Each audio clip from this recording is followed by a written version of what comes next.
In college, I knew the exact type of doctor that I wanted to be, helping children with the same condition I had. I was certain I'd found my calling, pediatric gastroenterology. It made perfect sense. I had inflammatory bowel disease myself, like ulcerative colitis and Crohn's disease. I understood the pain that it caused, and I felt for all the children who were going through the same thing that I was. I wanted to simultaneously heal them while showing them that their illness didn't need to hold them back. My path was clear. 3 years of pediatrics residency, and then 3 years of a pediatric gastroenterology fellowship. So during the summer between MS1 and MS2, I got involved in clinical research in pediatric colonoscopies and endoscopies to get some hands-on experience in the field that I thought I'd spend the rest of my life practicing. You can actually read the study that I worked on. It's linked in the description in case you're curious about the research itself. But here's the thing about gaining hands-on experience.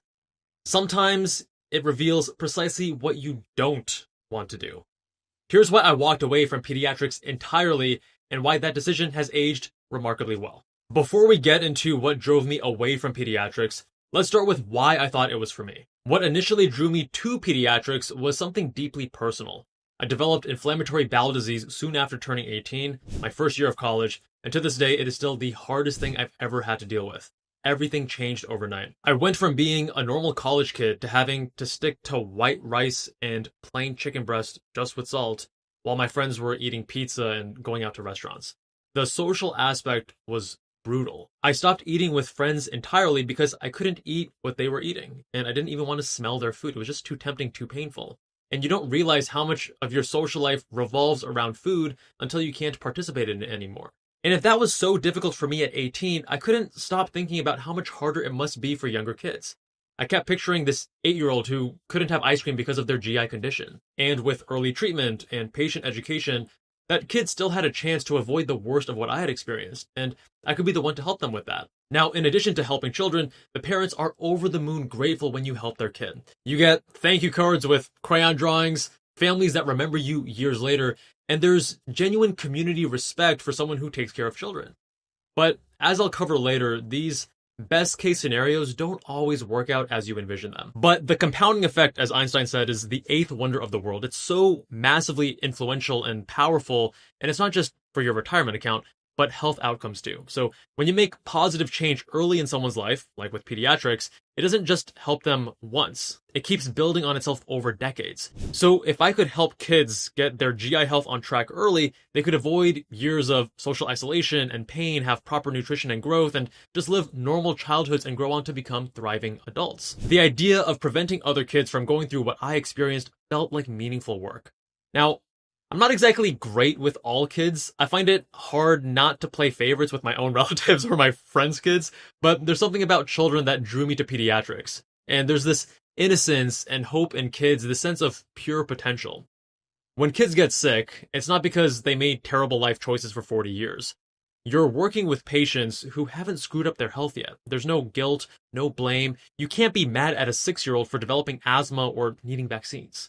That clean slate aspect felt meaningful to me. There are children who don't have power or control over their situations, and you're helping shape their futures. There's also a bigger picture. You're shaping the future of the world. The younger generation is our future, and every healthy habit you instill or problem you catch early compounds over the course of a lifetime. Here's another thing I found fascinating about pediatrics. Children are not just little adults. Their physiology is completely different. You can't just take an adult dose and then divide by 4.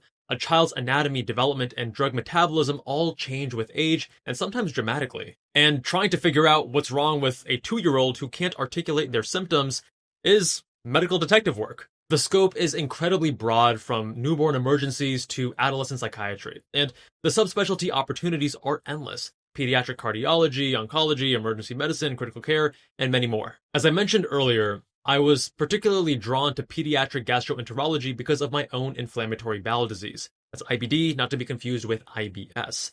It felt like I could help kids dealing with the same condition that I was managing myself. But as you'll see, that hands-on experience taught me some things that I wasn't expecting. Next, pediatrics is one of the easiest specialties to match into. According to specialtyrank.com, which displays all the official NRMP data over the past decade, pediatrics ranks as the second least competitive specialty in all of medicine, second only to family medicine. It has a 99.7% match rate, which is as close as you can get to a guaranteed match. Successful applicants have an average Step 2 score of 247 and an average of 6.9 research items. Compare that to dermatology, where the match rate is 67% and the average successful applicant has 27.7 research items. Or take plastic surgery, which is what I ultimately matched into, where 34.7 research items is the average. Even compared to other primary care fields like internal medicine or med-peds, pediatrics has lower barriers to entry. Now, don't get me wrong, a 247 Step 2 and almost 7 research items still take serious work, and those numbers are on a steady rise, showing no signs of slowing down. But that high match rate, it's actually not as reassuring as it sounds, and I'll tell you why later in this video. As I mentioned earlier, pediatrics is incredibly broad. It includes everything from pediatric surgery to pediatric cardiology to pediatric GI. The work-life balance varies dramatically depending on the direction you choose. For pediatric GI specifically, which is what I was considering, the lifestyle was actually pretty appealing. It's not the best work-life balance in all of medicine, but it's definitely not surgery. You might be on call, but you're not dealing with the brutal schedules that surgical specialties face. In general pediatrics and many of the medical subspecialties within pediatrics, you can get predictable hours in outpatient settings, limited night call compared to surgery, and you actually have a life outside of medicine. Part-time opportunities are also more readily available in many areas of pediatrics, and colleagues tend to be supportive.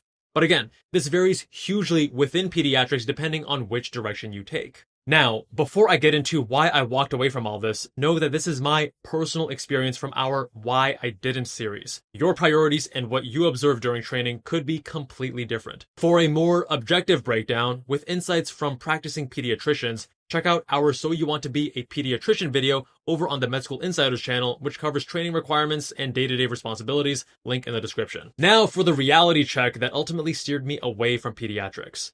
First, when you treat kids, you're actually dealing with multiple patients, the child and the parents. Medical school covered this, sure, but I massively underestimated what that actually meant in practice. I had a clear vision in my head of what it meant to take care of kids, having dealt with children in my own extended family, which was great. I enjoyed being around them. But in pediatrics, you're dealing more with the parents than the kids themselves. With most specialties, the majority of patients are pleasant to work with.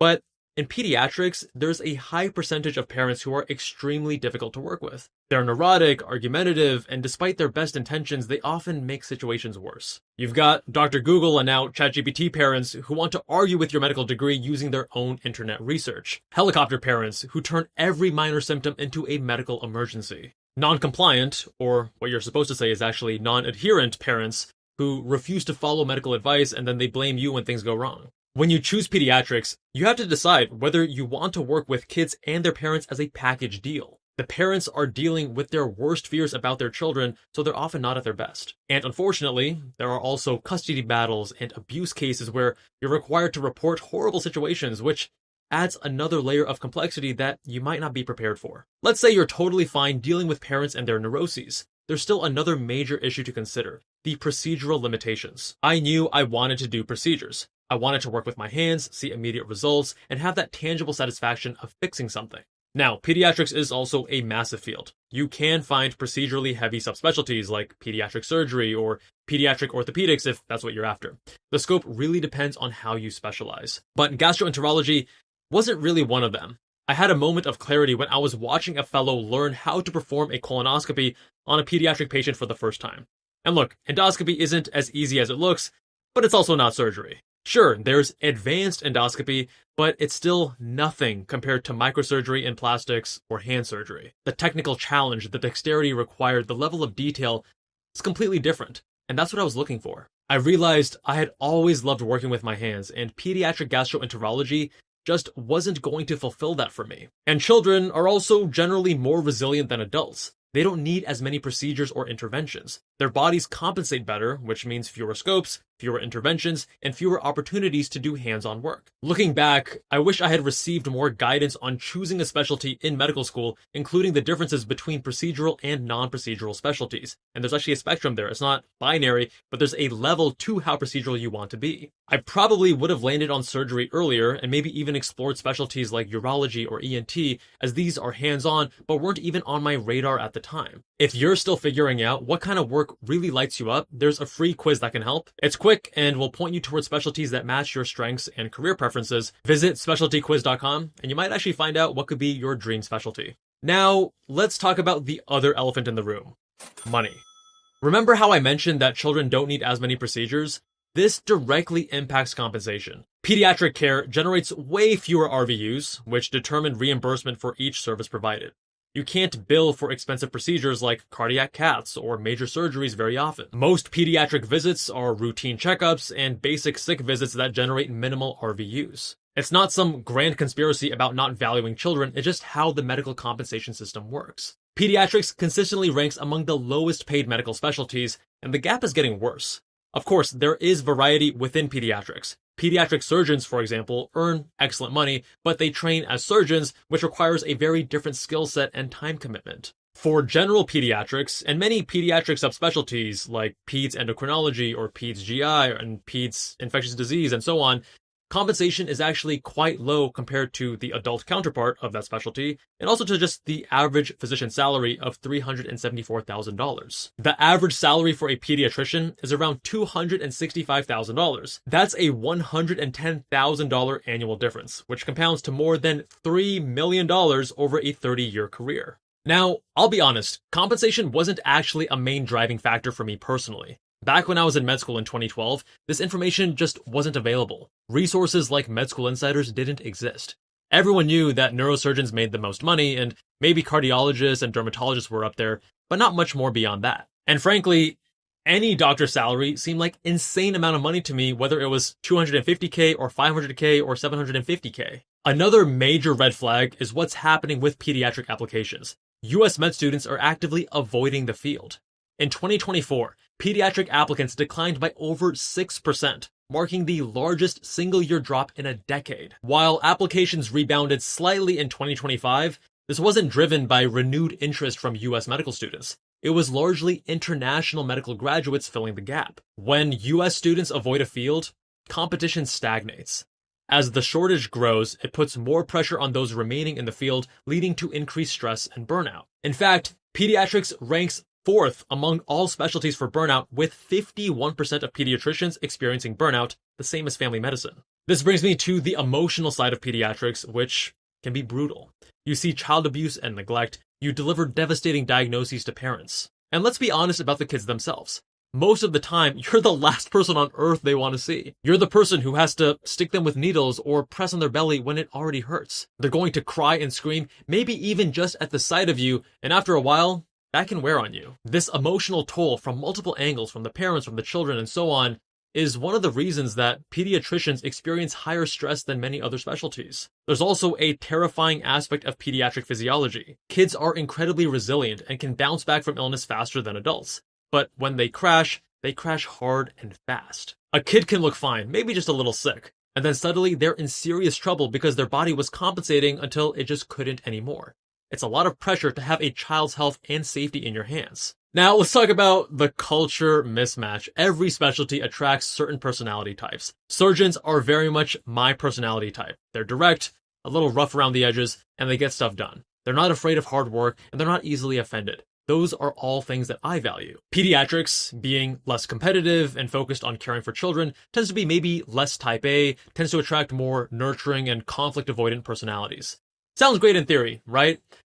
But in practice, it creates a massively passive-aggressive environment. People are super supportive to your face, but they talk behind your back. There's a lot of smile and nod, then complain later energy. And if you've been following me for any time now, then you'll know that I'm pretty direct. If I have a problem with someone, they're gonna know it. I'm not someone to be two-faced. It feels inauthentic and like wasted energy. I'm not the kind of person who wants to smile to your face and then talk behind your back. I'll just make it very clear and very direct how I feel. This whole pretend everything's fine while quietly undermining each other thing just felt exhausting and so fake to me. You need to find your people in your specialty. You're going to be surrounded by these colleagues for decades, at conferences, doing research, working together day in and day out.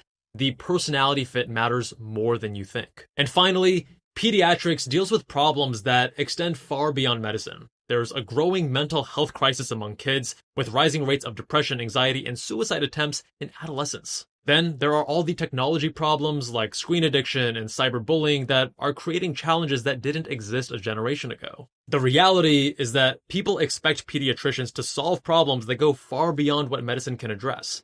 I have tremendous respect for the people who choose pediatrics despite all these challenges.